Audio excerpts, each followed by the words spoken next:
तो भैया जनरली ये बात होती है कि टीवी इंडस्ट्री मर रही है इस देश में। अब कोई भी टीवीज देखना पसंद नहीं करता, लेकिन भाई नंबर्स तो ऐसा नहीं कह रहे, क्योंकि आज साल 2024 में, आज तो नहीं था, पिछले साल था, अब नया साल आने वाला है, लेकिन साल 2024 में जो रेवेन्यू पूरी इंडस्ट्री का $14 बिलियन पे स्टैंड करता था साल 2029 तक, ठीक है, नहीं बोलना आता मुझे हिंदी में, 29 ही बोलते हैं ना, तो 2029 तक ये रेवेन्यू $18.5 बिलियन तक जा सकता है। भाई रेवेन्यू तो ऊपर जा रहा है, पर तुम कह रहे हो इंडस्ट्री मर रही है। तो भाई हम एक बेसिक चीज़ भूल जाते हैं, भारत एक ख्वाब है, हम अपनी बात नहीं कर रहे हैं। देखो अगर तुम ये वीडियो देख रहे हो, तुम्हारे लिए मेरे लिए DTH की कोई रेलेवेंस नहीं रही। हमारे लिए टीवी मर चुका है, ठीक है, केबल मर चुका है, DTH मर चुका है, लेकिन भाई इस भारत में कई सारे लोग हैं। याद करो अपने बचपन के दिन, जब तुम्हारे आस पड़ोस में कुछ ऐसे लोग थे, वो तुम्हारे घर में काम करने वाले हो सकते हैं, जिनके घर पे टीवी नहीं होता था, ठीक है। एंड ऐसा नहीं है वो सारी ज़िंदगी गरीब रहेंगे, नहीं, लेकिन ऐसा भी नहीं है जब उनके पास पैसा आया तो भाई वो सीधा नेटफ्लिक्स पे छलांग मार गए, नहीं।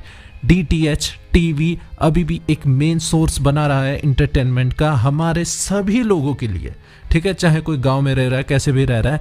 तो भाई यही रीज़न है रेवेन्यू पर जाने का, क्योंकि जो फैमिलीज हैं जो गरीबी से उठ रही हैं, जिनके पास पैसा आना शुरू हुआ है, जिसे हम लोअर मिडिल क्लास सेगमेंट कहते हैं, उन्होंने सबसे पहला काम इंसान करता है टीवी लेना, कि भाई हम अपने लिविंग रूम में ये टीवी लगाएंगे, ये जो पड़ोस में रमेश रहता है इसकी जलाएंगे, भयंकर हमारे घर में टीवी है, ठीक है। तो एक ये जो कल्चर इंडिया में, देखो अब्रॉड में कोई भी टीवी देखता है ना, वो अपने कमरे में देखता है, उनके बेडरूम में टीवी होता है, पर हमारे देश में लिविंग रूम में होता है, क्योंकि टीवी सबका है भाई, ये पापा का भी है, मम्मी का भी है, ठीक है, दादा का भी है, दादी का भी है, तुम्हारा भी है, ठीक है, सबका टीवी लिविंग रूम में।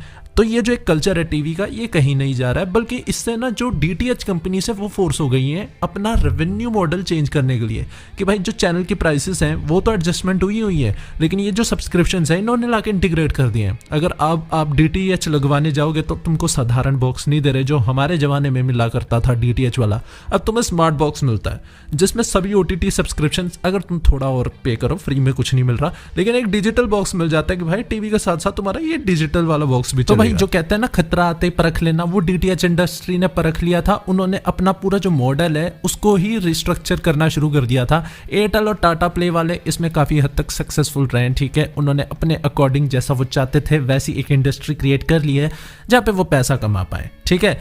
अभी भी लेकिन टीवी का खतरा खुद टीवी है, क्योंकि जो स्मार्ट टीवीज आ जाते हैं, ठीक है, कुछ फैमिलीज होती हैं वो सिर्फ स्मार्ट टीवी को यूज करने लग पड़ती है, लेकिन कुछ फैमिलीज अभी भी ऐसी है जिनके पास अच्छा ब्रॉडबैंड कनेक्टिविटी नहीं है। यही सबसे बड़ा कारण है। देखो अगर तुम सोच रहे हो ना कि तुम मोबाइल हॉटस्पॉट के जरिए अपना टीवी चला लोगे, नहीं करती ये चीजें काम। हमने भी ये 2019 में करके देख लिया।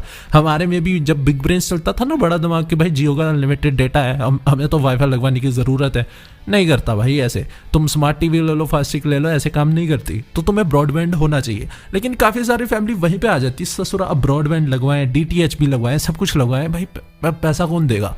तो उसमें सबसे जो चीप ऑप्शन निकल के आता है ना, वो DTH का ही आता है, और जो तुम्हारा इंटरनेट की हो गई उसके लिए मोबाइल रिचार्जेस हैं। तो ऐसी सारी चीज़ें काम कर रही हैं। देखो हमें वाईफाई की ज़रूरत होती है, इसलिए हमारे घर पे तो वाईफाई लग रखा है, काफ़ी सारे घरों में लग रखा है, ठीक है। अब वाईफाई की अवेलेबिलिटी ज़्यादा है, लेकिन अभी भी बहुत सारे घर हैं जहाँ पे वाईफाई नहीं है, एंड वहीं पे टीवी अभी थ्राइव कर रहा है DTH के रूप में, क्योंकि भाई जब तक इन गरीबों के घर में वाईफाई नहीं लगेगा तब तक ये चलता रहेगा।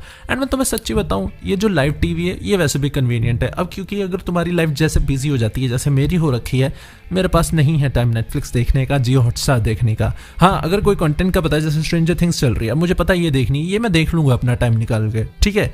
लेकिन प्रॉब्लम ये है जहाँ पे मुझे कुछ देखना भी नहीं है, पर मुझे कुछ ढूंढना भी नहीं है, लाइव टीवी से बेटर ऑप्शन कुछ नहीं है। मैं तो टाइम्स वालों के चैनल देखता रहता हूँ, पहले डिस्कवरी के देखता था, वो बंद हो गए। आजकल मैं रोमेडी नाउ देख रहा हूँ, रोमेडी नाउ पे जो लगा होता है मैं चुपचाप देख लेता हूँ, दैट्स इट। तो ऐसे ये इंडस्ट्री काम करती है, कर रही है, करती रहेगी। बाकी जो भाई तुम्हारे मन में इच्छा है वो हमें कमेंट्स में ज़रूर बता सकते हैं। आज की वीडियो में इतना ही। HBI बेस्ट फॉर फैंस चल रहा है, प्लीज़ जाके वोट कर लो। मुझे पता है वेबसाइट डाउन है, उसको जल्दी अप कर देंगे, लेकिन फॉर्म्स तो भरो, वोटिंग तो कर दो। वोटिंग की अलग से मैंने लिंक डाल दिया डिस्क्रिप्शन में, एंजॉय। तो भैया HBI बेस्ट फॉर फैंस 2025 यहाँ पे आ चुका है। हाँ, ये वही इवेंट है जहाँ पे ना तुम लोग वोट डालते हो कि इस साल कौन सी मूवी अच्छी लगी, कौन सी सीरीज अच्छी लगी, कौन सा एक्टर अच्छा लगा, कौन सा एक्ट्रेस अच्छा लगा। तुम वोटिंग करते हो, पोलिंग करते हो, विनर अनाउंस होते हैं, लेकिन तुम्हें भी कुछ मिलता है। वोटिंग में पार्टिसिपेट करके आपके पास मौका है अवार्ड्स जीतने का, जैसे प्राइम वीडियो का सब्सक्रिप्शन, YouTube प्रीमियम का सब्सक्रिप्शन, गूगल प्ले के रिचार्ज कोड और भी काफी कुछ। जल्दी और डिटेल्स के लिए नीचे डिस्क्रिप्शन में आर्टिकल है, पढ़ लें।